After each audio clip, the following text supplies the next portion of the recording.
Hello students, today in this lecture I will discuss with you the alternating current.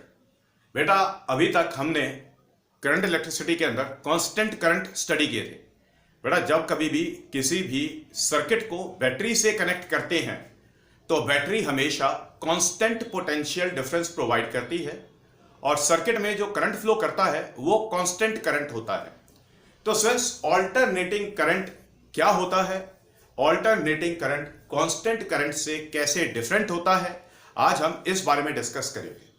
तो students alternating current एक ऐसा current है या alternating potential difference एक ऐसा पोटेंशियल डिफरेंस है जो टाइम के साथ वेरी करता है, टाइम के साथ वेरी करता है। ये पहली बात। दूसरी बात, स्टूडेंट्स ऑल्टरनेटिंग करंट या ऑल्टरनेटिंग ईएमएफ या alternating potential difference students periodic variation होता है, पीरियोडिक वेरिएशन होता है। क्लियर? तो सबसे पहले स्टूडेंट्स ऑल्टरनेटिंग करंट की बात करेंगे। जैसा ऑल्टरनेटिंग करंट होता है वैसे ही ऑल्टरनेटिंग ईएमएफ होता है। समझ आ गई बात? अब देखिए, लेट अस सपोज स्टूडेंट्स, बेटा कोई भी एक सर्किट है, सर्किट का रेजिस्टेंस लेट अस सपोज से आर है। सर्किट के क्रॉस जब हम ऑल्टरनेटिंग सप्लाई लगाते हैं तो बेटा ये ऑल्टरनेटिंग सप्लाई का सिंबल होता है। जैसा कि आपको बताया है कि ऑल्टरनेटिंग करंट हो या ऑल्टरनेटिंग ईएमएफ हो, दोनों पीरियोडिक वेरिएशंस होते हैं। जितने भी पीरियोडिक वेरिएशंस होते हैं या जो कुछ भी पीरियोडिक होता है उसके अंदर साइकिल्स होती हैं। क्लियर? बात समझ आ गई? Let us suppose alternating current का जो साइकिल है उसका जो टाइम पीरियड है दैट इज सपोज से कैपिटल टी। क्लियर? तो स्टूडेंट्स इस कैपिटल टी टाइम के अंदर स्टूडेंट्स दो हाफ होंगे, 0 से t/2। ओके, इसको बोलेंगे पॉजिटिव हाफ, इसको बोलेंगे पॉजिटिव हाफ। और स्टूडेंट्स नेक्स्ट हाफ t/2 से कैपिटल टी तक होगा, इसको बोलेंगे नेगेटिव हाफ। समझ आ गई बात? ओके, जितने भी पीरियोडिक वेरिएशंस होते हैं इनको साइन और कोसाइन की टर्म्स में स्टडी किया जाता है। तो स्टूडेंट्स जब हम ऑल्टरनेटिंग सप्लाई लगाते हैं किसी भी सर्किट के क्रॉस तो होता क्या है, फर्स्ट हाफ में जिसको कि हमने पॉजिटिव हाफ बोला है, फर्स्ट हाफ पॉजिटिव हाफ 0 से t/2। T capital T time period है, कैपिटल टी टाइम पीरियड है, मतलब वो वाला टाइम जिसमें एक साइकिल कंप्लीट हो जाएगा। तो देखिए सर्किट लेट अस सपोज से रेजिस्टेंस आर, यहां पर हमने ऑल्टरनेटिंग सप्लाई लगाया। ओके, इस एंड को ए बोलते हैं, इधर इस एंड को बी बोलते हैं। तो होता क्या है, 0 से t/2 टाइम के लिए एंड ए पॉजिटिव पोटेंशियल पर होगा और एंड बी नेगेटिव पोटेंशियल पर होगा। समझ आ गई बात? अब स्विच जो करंट फ्लो करेगा वो इस डायरेक्शन में फ्लो करेगा। तो करंट आई फ्लो करेगा from the end A to the end B, और ये जो करंट है आई ये इंस्टेंटेनियस करंट होगा। करंट आई इंस्टेंटेनियस करंट होगा, अलग अलग टाइम इंस्टेंट्स पे इसका वैल्यू अलग अलग होगा। बात समझ आ गई? अब स्विच जब नेगेटिव हाफ होता है,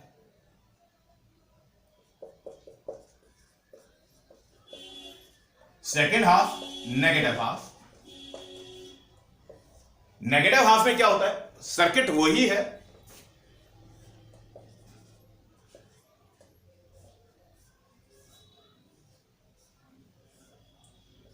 एंड ए एंड बी। और स्विच जब नेगेटिव हाफ आता है, नेगेटिव हाफ का मतलब t/2 टाइम से कैपिटल टी टाइम तक जब नेगेटिव हाफ आता है तो and A negative potential acquire करेगा और एंड बी पॉजिटिव पोटेंशियल पर होगा। और अब जो करंट फ्लो करेगा, जो करंट का डायरेक्शन होगा that will be from B to A. I current B से ए तक फ्लो करेगा। बात समझ आ गई? तो स्टूडेंट्स अभी हमने देखा ये जो करंट है, करंट का पीरियोडिक वेरिएशन, पहली बात करंट का मैग्नीट्यूड और डायरेक्शन पीरियोडिकली रिवर्स होता है। पॉजिटिव हाफ में अगर एंड ए से बी की तरफ फ्लो कर रहा है तो नेगेटिव हाफ में एंड बी से एंड ए की तरफ फ्लो करेगा। समझ आ गई ये बात? अब बेटा इसी तरीके से ऑल्टरनेटिंग पोटेंशियल डिफरेंस, अब ध्यान से देखिए, फर्स्ट हाफ में सिंस अगर एंड ए का पोटेंशियल पॉजिटिव है तो एंड बी का पोटेंशियल नेगेटिव है। जब नेक्स्ट हाफ मतलब सेकेंड हाफ होता है तो एंड ए का पोटेंशियल पॉजिटिव हो जाएगा और एंड बी का पोटेंशियल नेगेटिव हो जाएगा। समझ आ गई बात? तो सिंस कांस्टेंट करंट और ऑल्टरनेटिंग करंट में यह डिफरेंस होता है। कांस्टेंट करंट में स्विच डायरेक्शन रिवर्स नहीं होता, और अगर हम पोटेंशियल डिफरेंस की बात करें तो पोलैरिटी भी रिवर्स नहीं होती। ऑल्टरनेटिंग करंट में क्या होता है? ऑल्टरनेटिंग करंट में स्विच करंट का डायरेक्शन रिवर्स होगा। ऑल्टरनेटिंग पोटेंशियल डिफरेंस अगर है तो पोलैरिटी भी रिवर्स होगी after the fixed interval of time. Clear? Okay, दोनों में सिर्फ इतना डिफरेंस है। बात समझ आ गई? तो सिर्फ अब ऑल्टरनेटिंग करंट की हम डेफिनेशन देंगे आपको।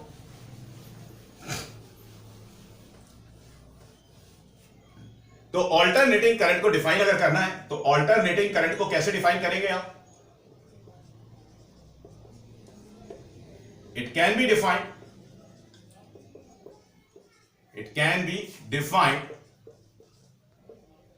As that current whose magnitude and direction reverses periodically.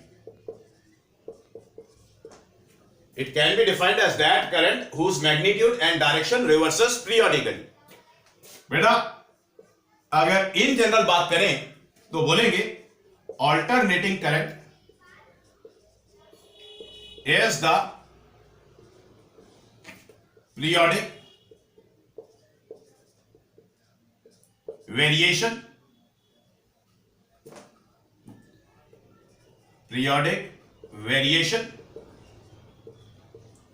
Of current. बात समझ आ गई? आप पहले इसको कॉपी करें, इस फिगर को कॉपी करें। ये ऑल्टरनेटिंग करंट और ऑल्टरनेटिंग पोटेंशियल डिफरेंस की बात हुई है। Alternating current, alternating potential difference की बात हुई है। आप इसको कॉपी करें।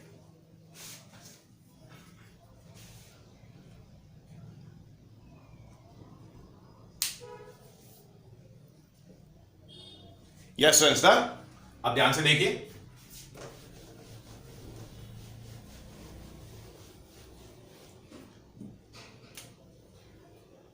ऑल्टरनेटिंग ईएमएफ या alternating potential difference, alternating EMF या ऑल्टरनेटिंग पोटेंशियल डिफरेंस की बात कैसे करेंगे? It can be defined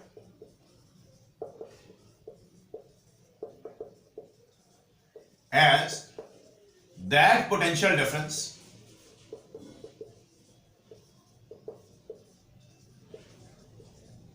whose magnitude and polarity reverses periodically. Okay? अगर इन जनरल बात करनी है तो in general we can say that alternating EMF is the periodic variation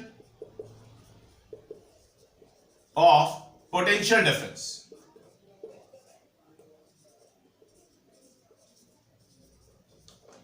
बात समझ आ गई?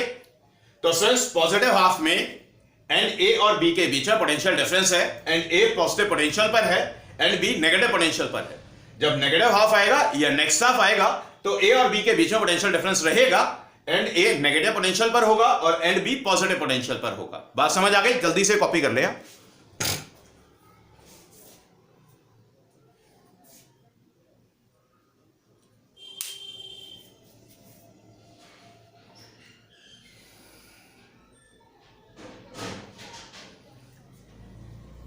Done?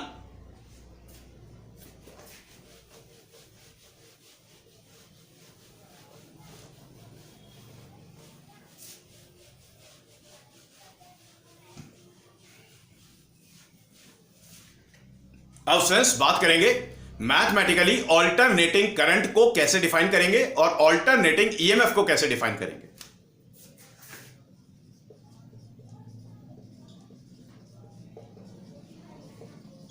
Mathematically alternating current is defined by I is equals to I naught sin omega t plus minus phi naught। तो friends in general बात हो रही है mathematically in general alternating current is defined by I is equals to I naught sin omega t plus minus phi naught और I is equals to I naught cos omega t plus minus phi naught। बात समझ आ गई? बिल्कुल ठीक ऐसे ही alternating EMF को define करेंगे is defined bye E is equals to E naught sin omega t plus minus phi naught या फिर E is equals to E naught cos omega t plus minus phi naught। बात समझ आ गई? आप पहले ये इक्वेशंस कॉपी करें। फ्रेंड्स जितने भी पीरियोडिक वेरिएशंस होते हैं, पीरियोडिक वेरिएशंस को हमेशा साइन और कोसाइन की टर्म्स में स्टडी किया जाता है, क्योंकि जितने भी मैथमेटिकल फंक्शंस अवेलेबल हैं उन सभी मैथमेटिकल फंक्शंस में से साइन और कोसाइन ये दो मैथमेटिकल फंक्शंस ऐसे हैं जो पीरियोडिसिटी को डिफाइन करते हैं, मतलब पीरियोडिक होते हैं, मतलब आफ्टर द फिक्स्ड इंटरवल इनका वैल्यू रिपीट होता है। बात समझ आ गई? साइन है, कोसाइन है, आफ्टर एवरी 2 पाई, आफ्टर एवरी 2 पाई इनकी वैल्यूज रिपीट होती हैं, इसीलिए इनको पीरियोडिक फंक्शंस बोलते हैं। बात समझ आ गई? पहले आप इसे कॉपी करें, फिर बेटा आई क्या है, आई नॉट क्या है, ई क्या है, ई नॉट क्या है, जितनी भी फिजिकल क्वांटिटीज हैं उनको हम पहले बताएंगे क्या है और फिर उनका मतलब क्या है उसको स्टडी करेंगे। पहले इसको कॉपी करिए।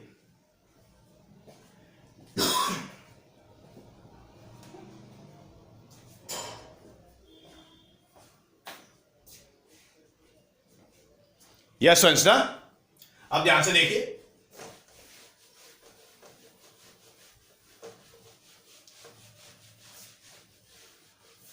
अब ध्यान से देखिए,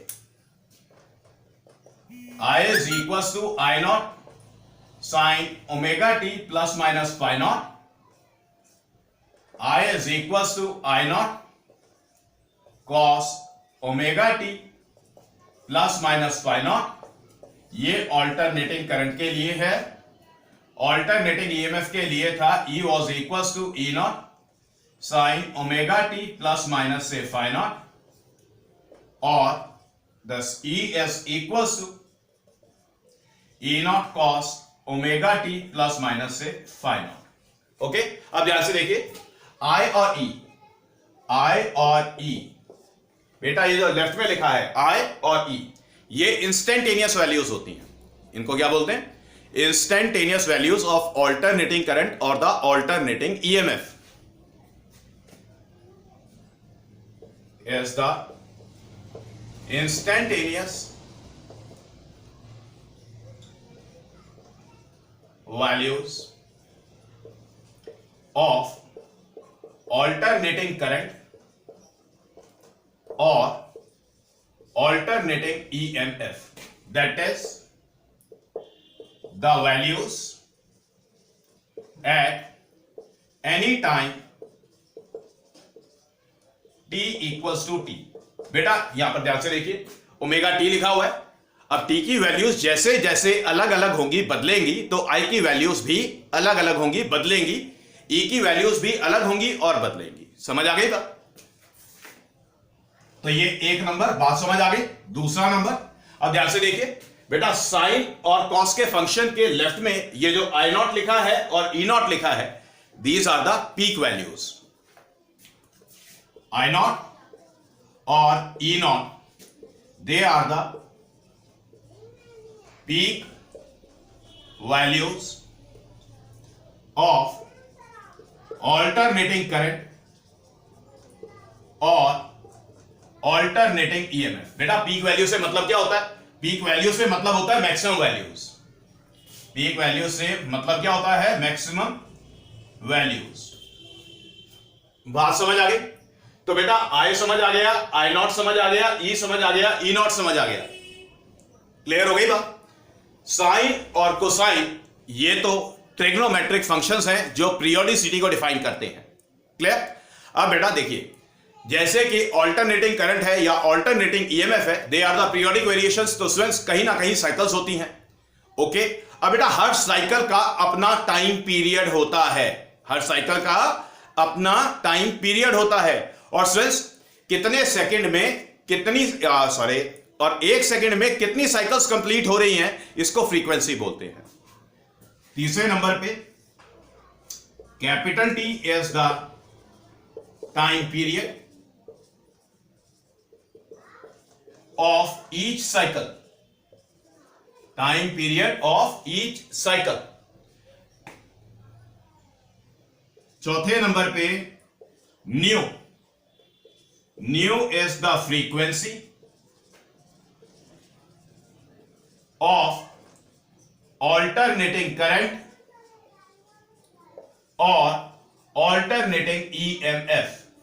मतलब सिर्फ कितनी साइकिल्स एक सेकंड में कंप्लीट हुई हैं उसको फ्रीक्वेंसी बोलते हैं। फ्रीक्वेंसी और टाइम पीरियड में रिलेशन होता है। सिंस जो रिलेशन है that is nu is equals to 1 upon capital T. Nu is the reciprocal of time period. Clear? बेटा टाइम पीरियड का जो एसआई यूनिट है वो सेकंड होता है।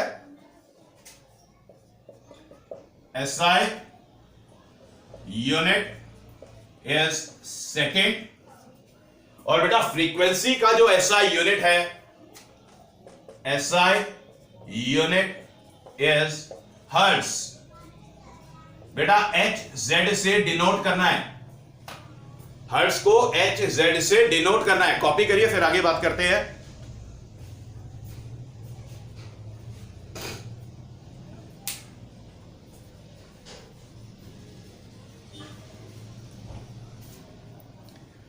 Yes, friends, done?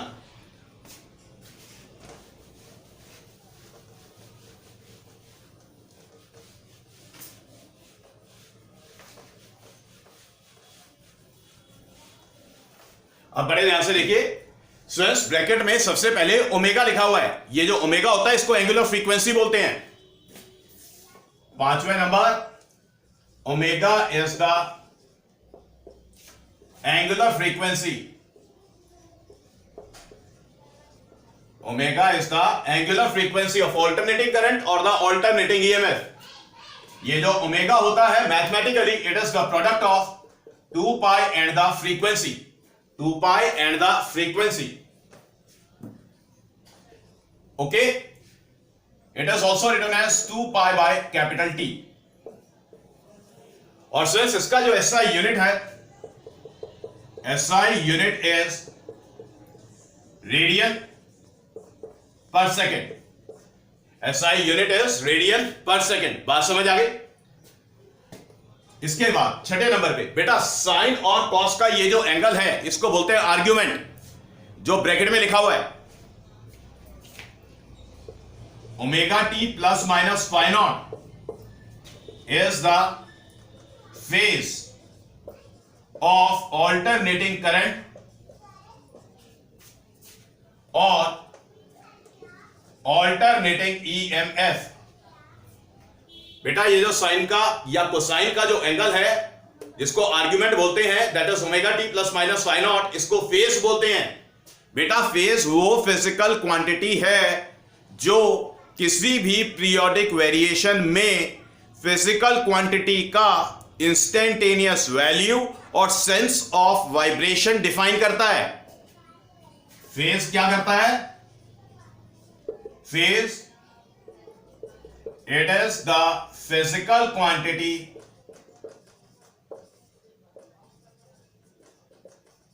which completely defines the status of the physical quantity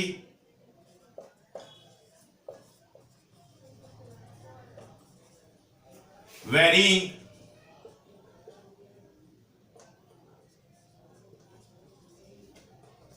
periodically.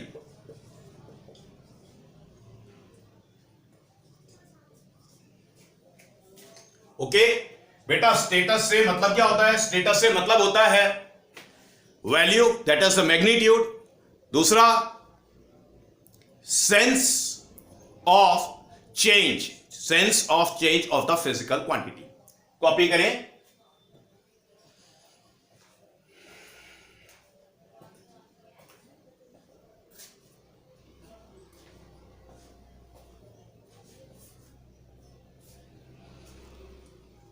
Done. अब बड़े ध्यान से देखिए बेटा,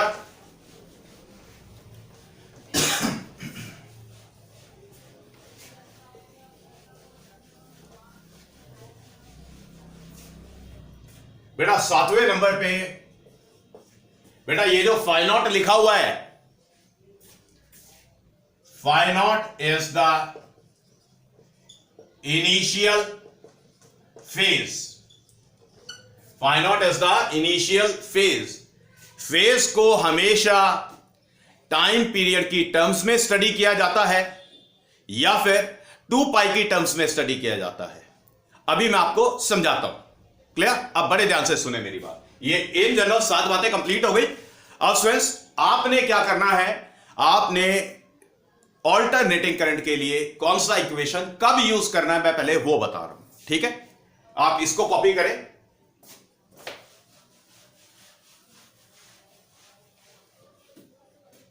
आप इसे कॉपी कर ले।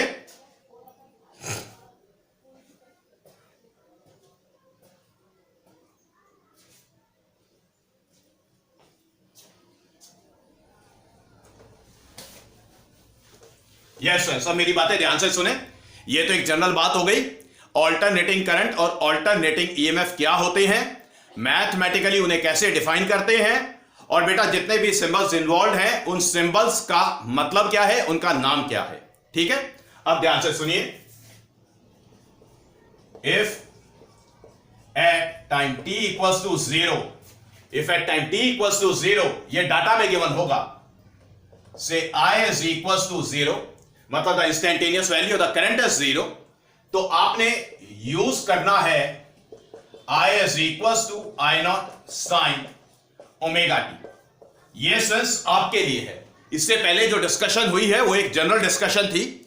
अभी हमारे 12th में सीबीएसई में जो आपने यूज करना है उसमें आपने साइन ओमेगा टी यूज करना है। क्लियर? दूसरी बात, if at time t equals to 0 I is equals to I naught, that is maximum. अगर बेटा t इक्वल्स टू 0 पे करंट का इंस्टेंटेनियस वैल्यू मैक्सिमम है, तब आपने इक्वेशन यूज करना है I is equals to I naught cos omega T. बात समझ आ गई? तो आपने यूज करना है ये। फिर से, ये तो ऑल्टरनेटिंग करंट के लिए हो गया। If at time t equals to 0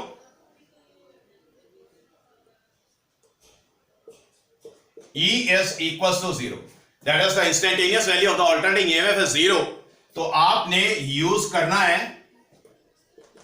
E is equals to E naught sin omega t, and if suppose at time t equals to 0 the instantaneous value is maximum, that is E naught, तो आपने use करना है E is equals to E naught cos omega t।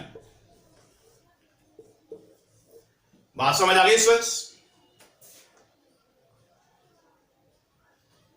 Okay, आप इसे copy करें।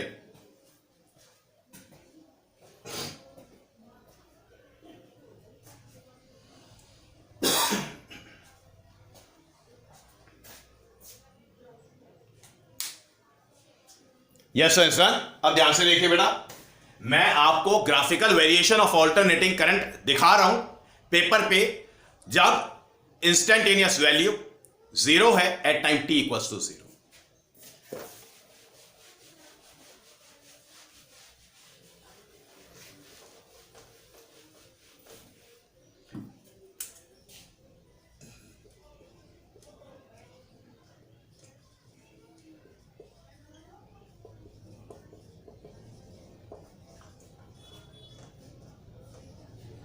Graphical variation of alternating current, ठीक है बेटा।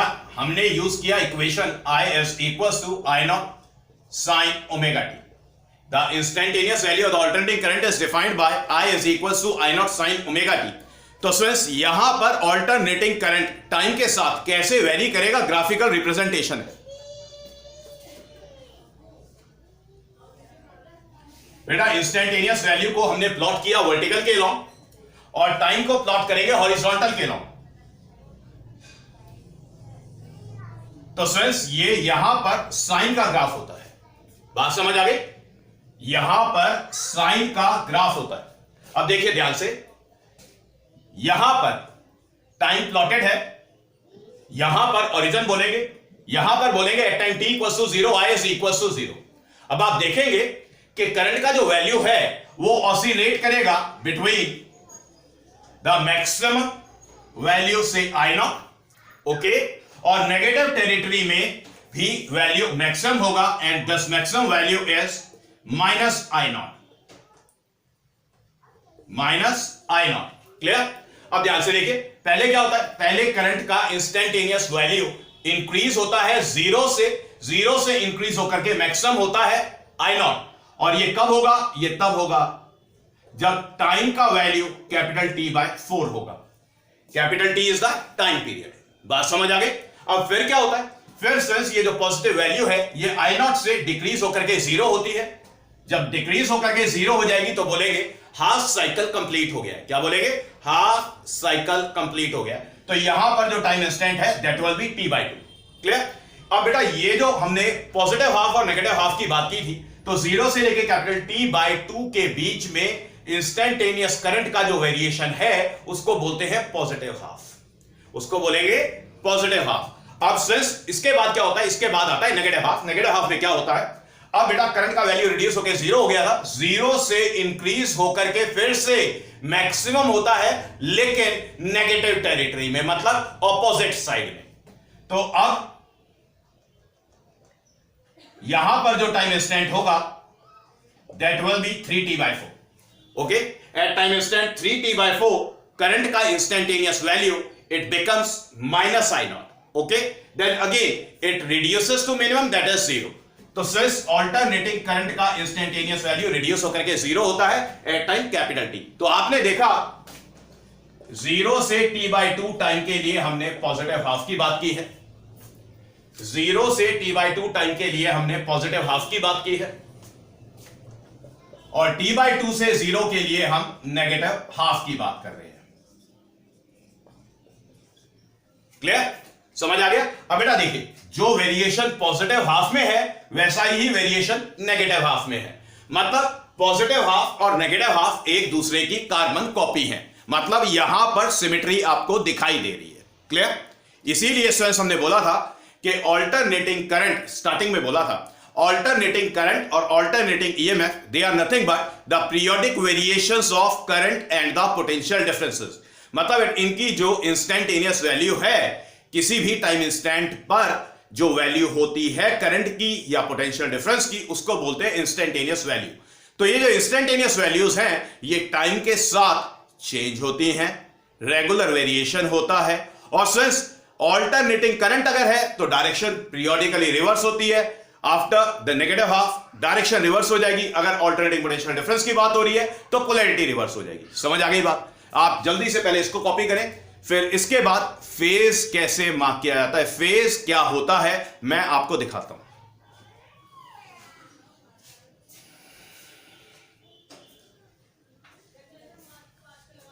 Yes so done. अब बड़े ध्यान से देखिए,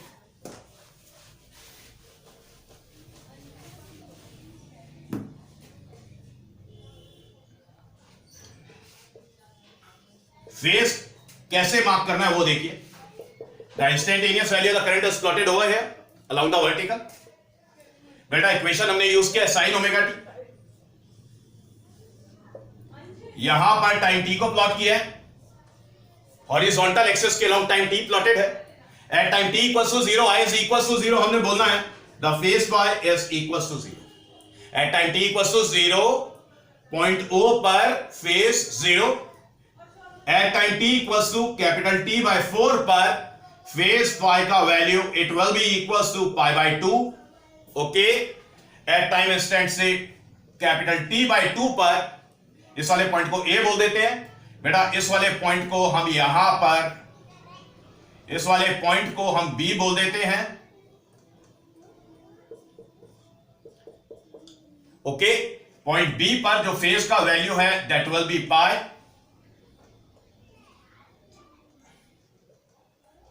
इस पॉइंट को C बोलते हैं।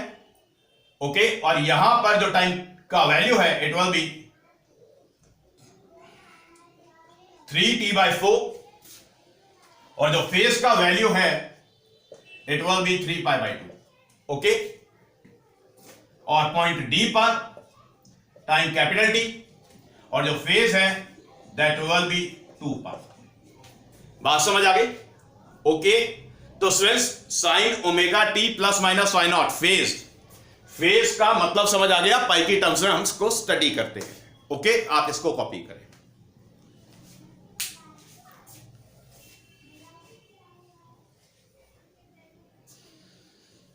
So friends, this is all for today. The rest we will discuss in the next lecture. Okay? Okay, thank you.